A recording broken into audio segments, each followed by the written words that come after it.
How is everybody doing? Welcome back to another episode of the Banker Next Door. I am your host, Dr. Joe Berquist. So if everybody recalls, hopefully everybody went and watched the episode yesterday. I covered AI-powered elder abuse. And today we're going to be covering another AI-related topic, AI spear phishing. Fraud, again, another fraud, another type of fraud. But this time we're covering AI-powered spear phishing. And once again, I found a great article in Independent Banker magazine, and we're going to be taking a look at this today to talk a little bit about spear phishing. So this article is titled "How to Fight AI Boosted Spear Phishing Fraud." So artificial intelligence has streamlined spear phishing, a kind of cyber attack involving emails, video calls, or other forms of communication facilitated by fraudsters posing as a trusted colleague, boss, or organization. Here's how your community bank can hit back. So in 2023, an employee of multinational design and engineering company Arup thought he was just doing what he was told. During a video call, the chief financial officer directed him to transfer $25 million to a specific account, except it wasn't really the company's CFO. Instead, it was a deep fake created by hackers to trick the Arup employee. Not only did the hackers spoof the CFO's image and his voice, they also created digital replicas of fellow employees to commit this fraud. While this is certainly an extreme example, what happened at Arup does show that spear phishing attacks, now enhanced by AI, is a turbocharged problem.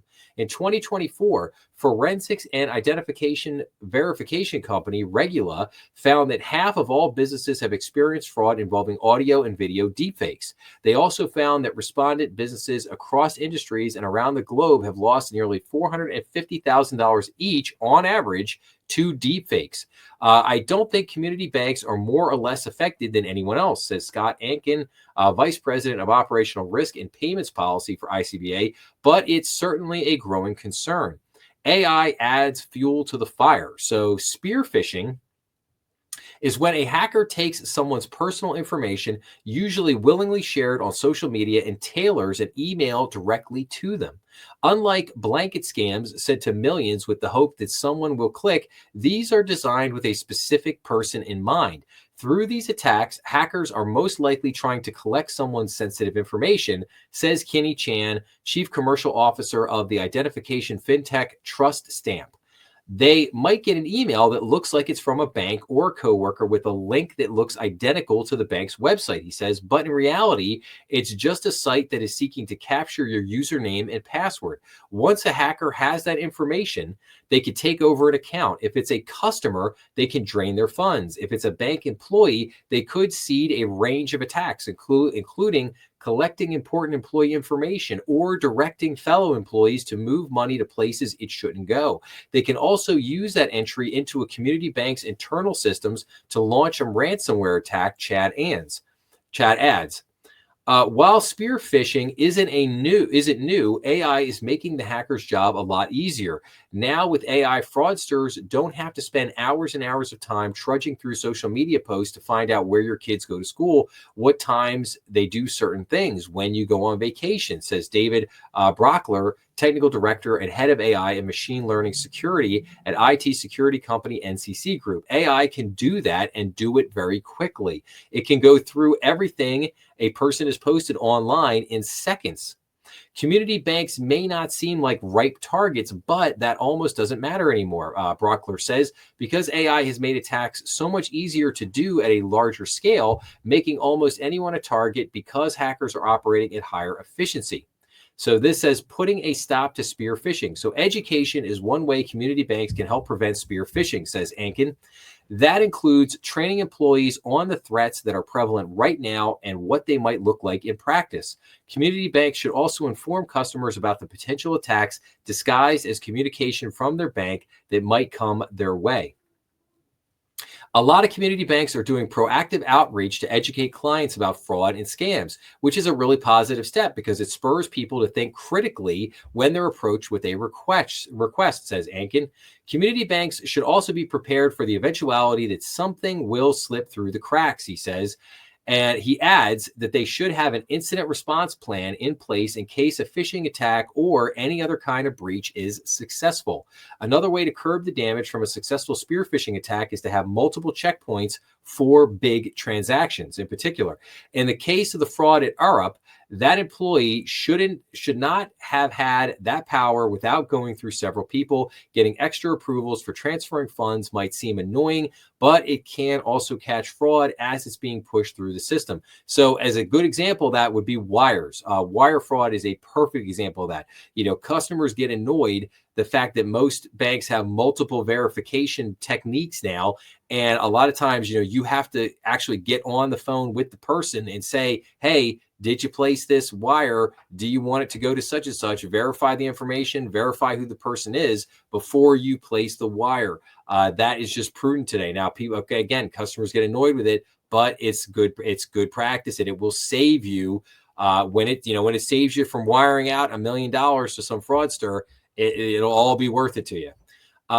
Community banks may also want to evaluate the risks of the biometrics that they use to identify customers, especially voice recognition. With 5 seconds of audio, fraudsters can make an identical clone of anyone in the world, he says, but all is not lost, Ankin adds. The sheer prevalence of scams like this means people are talking about them. In 2024, there was even a movie called Thelma about a 93-year-old woman who gave a fraudster $10,000 because they pretended to be her grandson. Community banks are being very proactive about educating their customers about these scams, Ankin says, and that is very positive. Yes, I would generally agree. And then there's just a quick stat here, which basically says 50% of all businesses have experienced fraud involving audio and video deepfakes. So yes, I mean, that's absolutely true.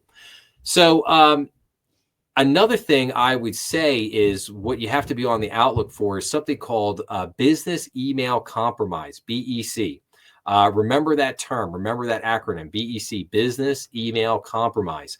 A lot of times these fraudsters, if they could get into somebody's email at the bank, a lot of times they won't do anything. They'll sit there for months, and they'll watch and they'll learn, and they'll take down names of employees, they'll take down titles, they'll just monitor what's going on. If you do certain things, they'll watch and see kind of try to get an idea of what the policies and procedures are.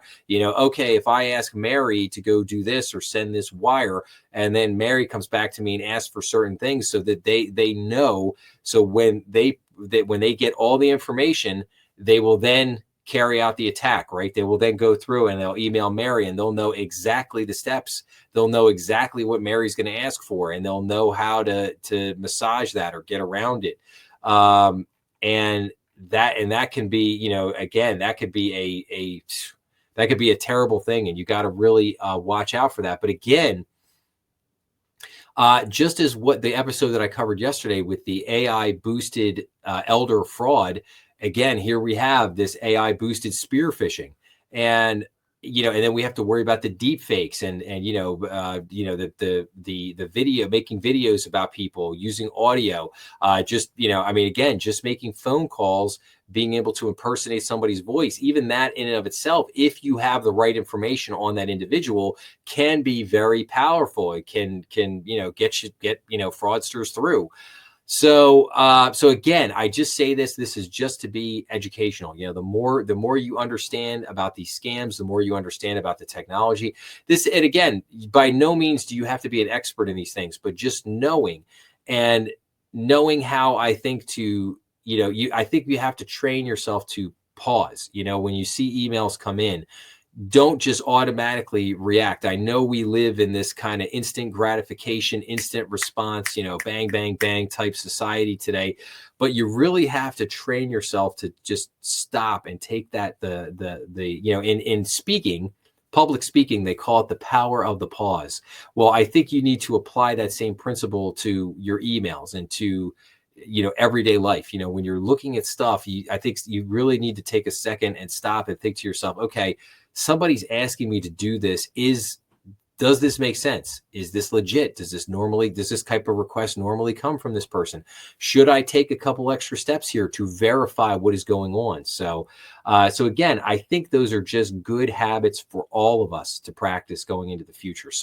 But anyway, with that being said, I hope you like this episode today. If you do, please make sure to like, share, and subscribe, as that helps the channel. Remember, we are on YouTube, Rumble, and all major podcast platforms. Please be sure to leave your comments down below, as I love getting back to everybody. And as always, make sure to check out some of the other content on the channel. And I will see everyone real soon. Have a great day out there. Thanks for listening.